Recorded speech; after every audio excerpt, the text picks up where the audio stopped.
JHK here for the South China Morning Post, SCMP MMA. And right now I'm joined by undefeated Bellator middleweight contender, Johnny Eblen. Johnny, man, it's been a few years. We haven't spoke. I'm so happy to get you on. How you living, man?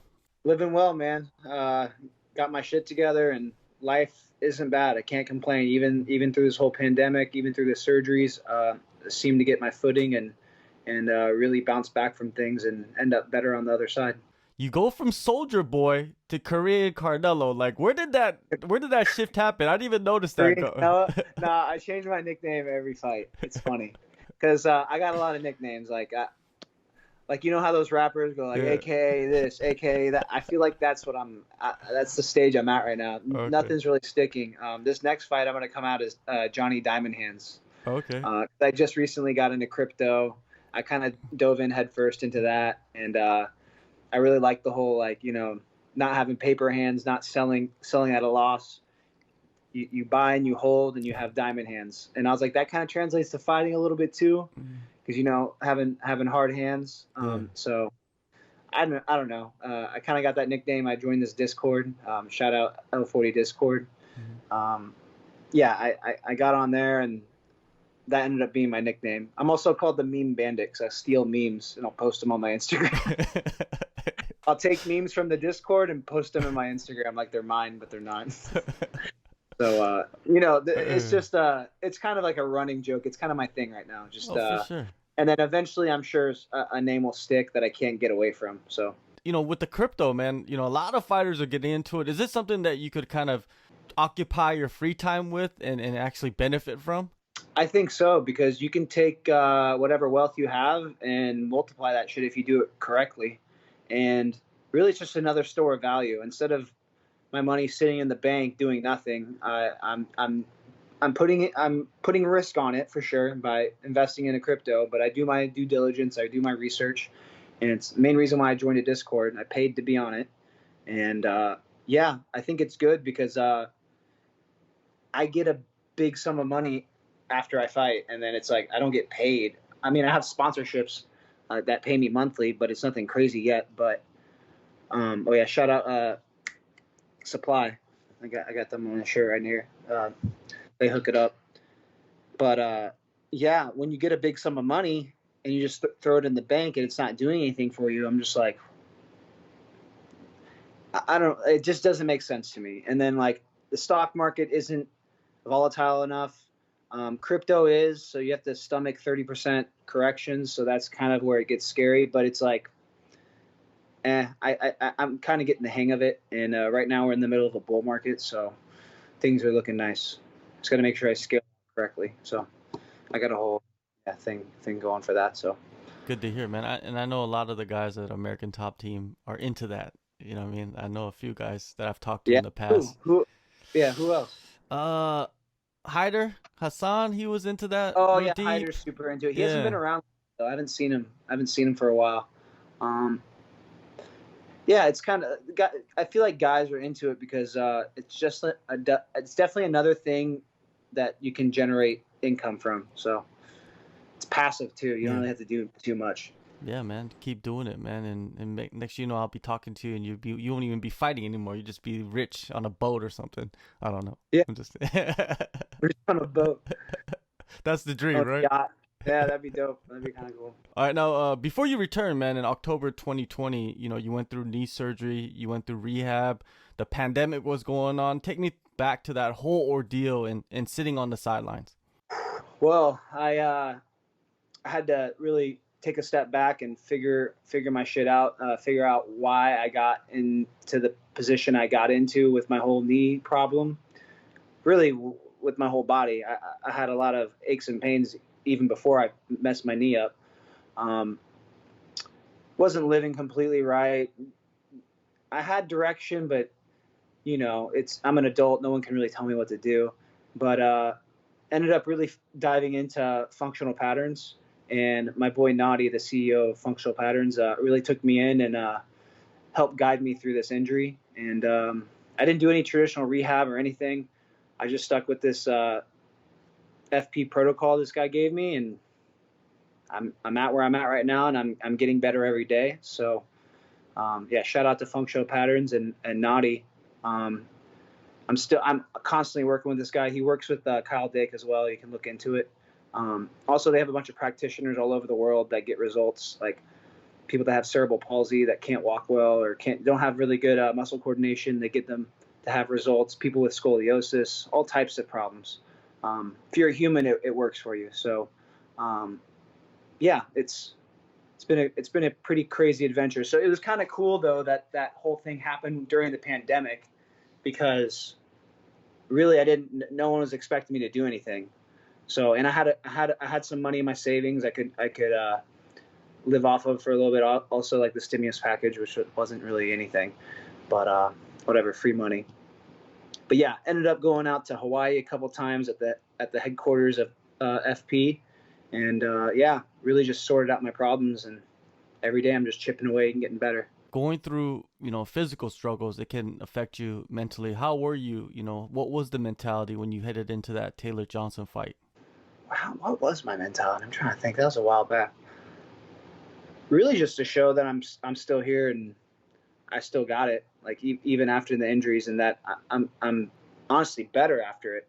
I felt like in a couple aspects I looked better that fight than my previous fight with Mauricio Alonso.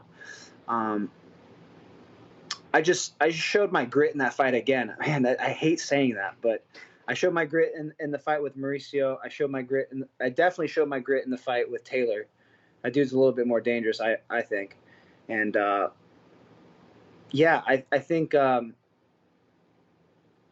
was moving better in that fight too. I think I did a couple things better. I felt more comfortable in certain situations in that fight, I remember. The training leading up to that fight, I definitely felt better. But yeah, I think this next fight you guys are going to see me in, you're going to see a big difference in everything. How important was that fight, the Taylor Johnson fight, for your trajectory in the division? I think it was pretty important now that they do the rankings, because before they didn't talk about rankings or anything. So after I beat him, and then like after the dust settled, and they did the ranking system after they called it out, and then they had the fights in April, because they had a big hiatus for a while. That kind of sucked, but I like that they're on Showtime now. Bellator on Showtime is awesome. Every time I watch it, I'm like, this is amazing production. I'm glad to be a part of this. The light heavyweight tournament's amazing. But yeah, I guess it was really important because, I mean, I'm number 6 now. So that I'm sure that win definitely put me at the number 6 spot. So obviously I want to be higher than that, but I understand why they had to put me there. I'm only 7-0. I still got a lot more to prove. And yeah, I guess it was really important. I really didn't know it at the time, but when I look back at it, I'm like, damn, that was actually a really important fight. Now, you got this probably more important fight now coming up, right? At Bellator 258 against Daniel Madrid, a guy with a lot of experience, worldwide especially. What is your breakdown of Madrid and what he brings to the table? I think he brings a pretty good striking game, pretty good jiu-jitsu game. Not much with his wrestling I've seen. He's been knocked out a couple times, but who hasn't with a guy that's fought that much? So I feel like he brings a good fight, and I'm excited for it. I'm excited to solve the puzzle of Daniel Madrid. Definitely excited to share the cage with a vet like him. I was watching the UFC countdown for 261, and guess who I see moving around with Jorge Masvidal? And I'm like, how has his camp been? I mean, I'm pretty sure you guys have camps going concurrently. It's probably insane, right? Great. That dude, full camp, really focused on fixing. The thing is, he already fought him. He already fought Kamaru, so he already knows how he feels. He has a better game plan this time, and we had weeks, like 7 weeks, or I don't know how many weeks he's known about it. But, we've had a full camp to work on things. So, and dude, I'm picking things up because I go spar with, Yaroslav, the Ukrainian guy, number 1. He's about to fight Douglas Lima. I spar with that dude, and you, dude, 100%. I gotta use defensive wrestling sometimes. That dude's trying to take me down, trying to wrestle me. I try to wrestle him, take him down, both striking at each other. So I pick up some techniques that George uses on me. So it's great. I think me working with George is, dude, my striking's gotten a lot better working with him. We have good chemistry when it comes to training. So yeah, man, just a match made in heaven, really. I'm excited to watch him fight this weekend. I'm not going to be able to go. I thought about going, but I'm like, dude, I gotta sit here and chip away at this problem of Daniel Madrid. I wish I could go, but got to stay focused. So, but dude, I'm super excited for that guy. I think we're gonna hear and new here soon, and we're gonna have a new welterweight champion to the UFC. So that'll be exciting. You know, Masvidal, Yaroslav, man, that's a good balance of different styles, you know, to train with. You know, who else have you trained in this last 7 months? It's been 7 months since your last fight. Dude, oh man. I trained a lot with Shoeface Antonio Carlos Jr. I actually went out to Yas Island with him. Man, that trip honestly sucked. It was fun because I was getting to hang out with my boys, and like we were kind of bullshitting. But and Dustin was fighting. That was really awesome. He fought Connor, knocked Connor. That was amazing. So that was kind of cool that I was there for that. But yeah, he ended up he lost the decision, and the freaking flight, dude, was terrible. The flight from freaking to Vegas. Well, mind you, I'm in Florida, so I fly to Vegas, and then we fly from Vegas to Abu Dhabi. I'm like, dude, I'm flying back and going back over where I was started to get to here, and I'm like, all the quarantining, everything about it was just not ideal. They fought in like 3 a.m. Yeah, it was on a racetrack, bro. It felt like a Black Mirror episode. Dude, I swear, like, because we were going to bed at like 6 p.m. because we had to wake up around like 3 because that's what the time they were gonna fight, right? Dude, these dudes were racing cars at like 5 p.m., 6 p.m. I'm like, dude, I'm trying to go to sleep. They're racing cars outside. It's like, who puts a racetrack around a hotel? But I mean, there's a lot of cool experience. I picked up a lot of cool things from that trip, though. It was fun for sure, but definitely a couple negative things from that trip. But that's another guy I trained with, Shoeface, and then who else? I just started training a little bit with Moicano. That dude's a savage. Picking up some techniques that he uses. That dude's really good. He's one of the best guys at our gym.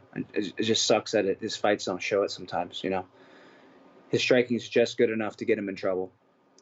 And his jiu-jitsu game's mad disgusting. So, yeah, those are a few guys I've been training with. I'm trying to think. Oh, Josh De Silva, Conan's son. You know who that is? No, he's fighting now?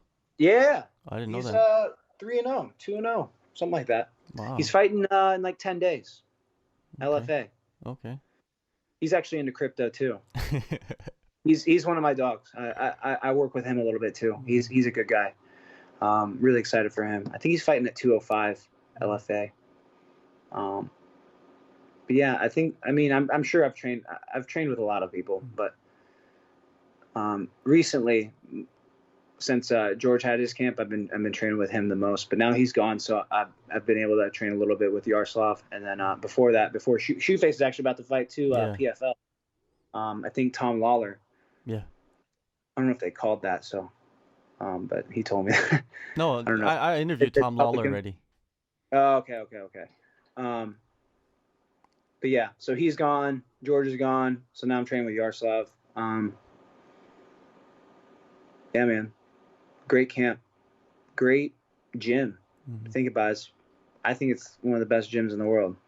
I think it is the best gym in the world. But I'm biased. I know that. That's why I say that. So, but yeah. Yeah, pretty much who I'm training with. Yeah, man. It's hard to argue that it's not the best gym in the world. And just so many people, so many coaches, so many up and comers, so many veterans, so many champions. Now for you, like going back and talking about like all these people you worked with, and if you could pinpoint like one thing that you feel like, man, this part of my game has just grown exponentially, what do you think it is? my wrestling and my jiu-jitsu. I'm really able to, and my striking's gotten a lot better, but I still look at my striking. I'm like, dude, I can be way better. But my wrestling and my jiu-jitsu game has gotten exponentially better. Striking too. I mean, all around I've gotten better. I just when I look at positions that I get in and how I execute them, I execute the wrestling and jiu-jitsu better than I do the striking sometimes. So I think that's why I'm leaning more towards my wrestling and jiu-jitsu. But my striking has definitely gotten a lot better. You'll see at this fight. This guy's going to want to – I feel like Daniel's a vet. He's going to come in kind of, level-headed, not trying to just come knock me out in 5 seconds, which you won't do. So, yeah, I'm excited to see how that unfolds. I think I know how it's going to unfold. Just got to stick to my game plan and boom, finish it. You're 3-0 in Bellator, all decisions, man. A lot of people are waiting for that elusive finish. You know what I mean? Yeah. Of course, Daniel Madrid, he comes out, he fights hard. It could come in this fight. How do you see this fight playing out? I could see a finish. I could see a decision. Could go either way. I'm not going to force anything. I'm just going to stick to my game plan until the fight's over.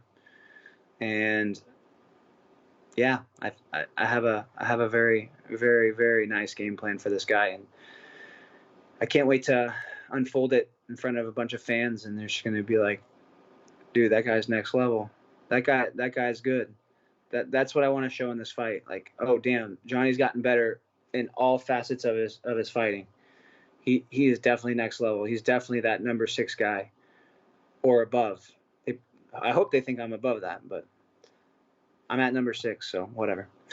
You're number 6, so are you looking at 5 and below at the next fight, or you don't care? You're just like, you just want to get the experience. Whatever they think, man. On whatever Bellator thinks. I think I have another fight, one more fight on my contract after this one. Not to think past this fight, because all I'm thinking about is this fight. But yeah, I don't know. After this fight, we'll see. A lot of people are testing free agency nowadays, so you never know, right? I like Bellator though. Yeah. Bellator's cool, like especially on Showtime, man. Especially on Showtime. Like, man, I'm watching these productions. I'm like, these are good. Like, I'm enjoying this. Whereas before it was like, it's okay. It's good. But I mean, some dude, it's getting on the same level as UFC for sure, easy. And guys like they're bringing guys in for that light heavyweight tournament. Amazing tournament, amazing. And then you got what's his name that just fought, or he actually just posted about it. The dude from the UFC, the wrestler. Oh, I can't think of his name. He just won. In Bellator?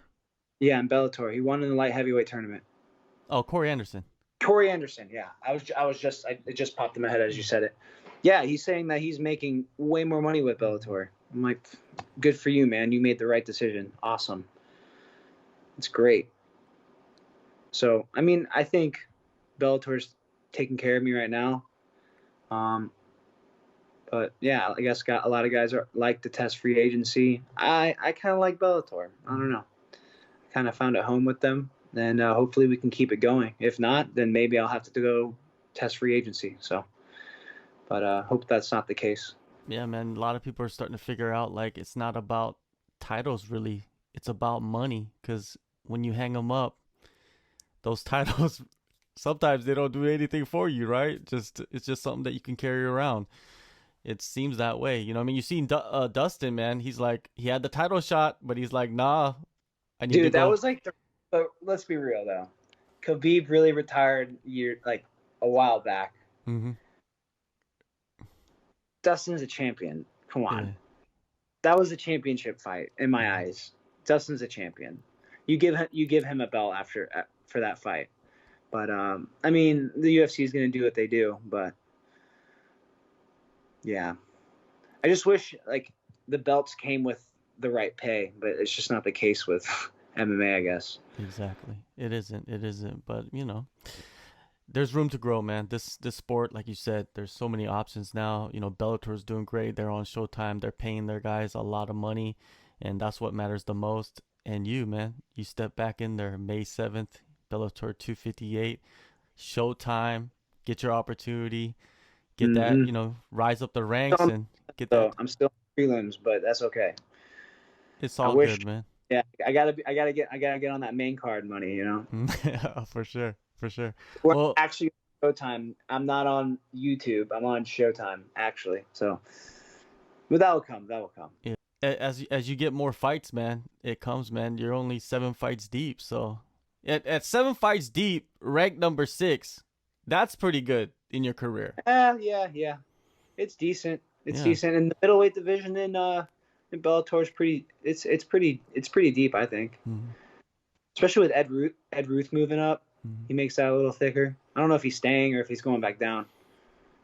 That welterweight division's Yeah, it's crazy. good. That the light heavyweight division's good. I think the middleweight division's pretty good. Mhm. I'm not sure about the heavyweight division. I haven't really looked at that. It's kind of light. Yeah, I think so. Yeah. And the little guys I don't really pay attention to too much. But yeah. Bellator's getting they're signing some savages. Yeah, man, the future's bright. Johnny, man, appreciate the time, and we'll catch up again next fight. Yeah, after I get this W. Pick a move in the ring. You can hit me with the words you fling.